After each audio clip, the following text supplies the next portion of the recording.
Assalamualaikum warahmatullahi wabarakatuh. Perkenalkan, nama saya Sri Asih Handayani dengan NIM 2312111005.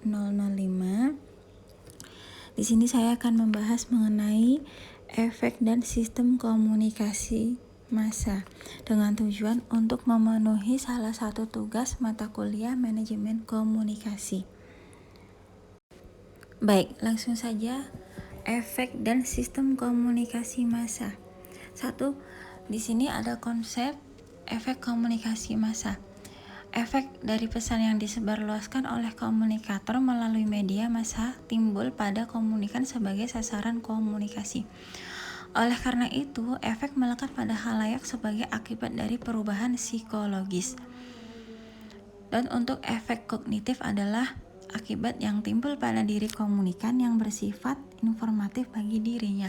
Melalui media massa akan diperoleh informasi tentang benda, orang, atau tempat yang belum pernah dikunjungi secara langsung. Dan untuk efek afeksi, diharapkan melalui media massa khalayak dapat turut merasakan perasaan iba, haru, sedih, gembira, marah, dan sebagainya. Dan untuk efek behavioral merupakan akibat yang timbul pada diri khalayak dalam bentuk perilaku, tindakan, atau kegiatan. Yang kedua, sistem komunikasi massa. Komunikasi massa adalah pesan yang dikomunikasikan melalui media massa pada sejumlah orang. Pertama, sistem komunikasi massa versus sistem komunikasi interpersonal.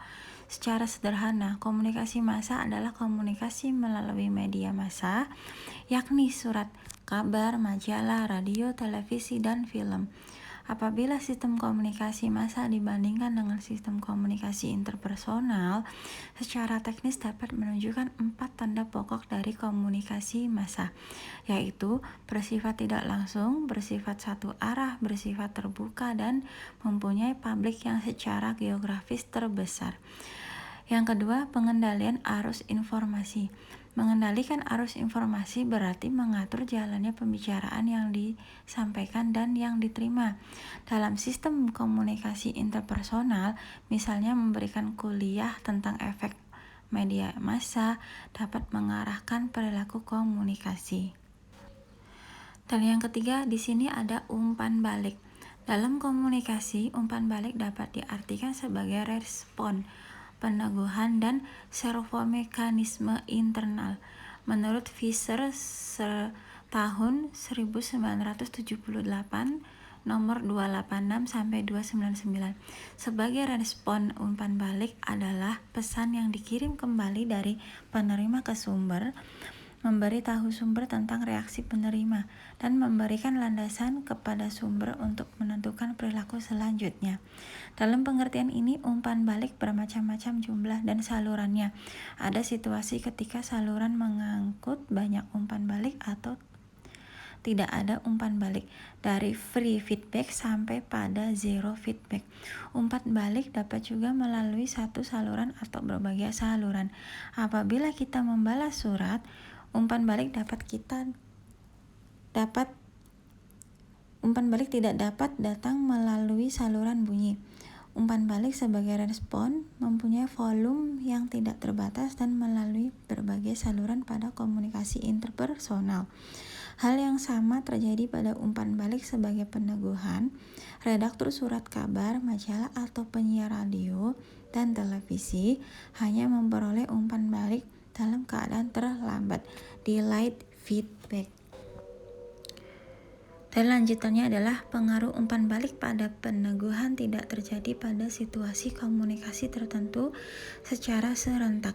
Perkembangan teknologi komunikasi massa mutakhir, seperti menyambungkan terminal komuter dengan sebuah central processing unit atau kabel television, memungkinkan umpan balik khalayak mengubah situasi komunikasi dengan segera.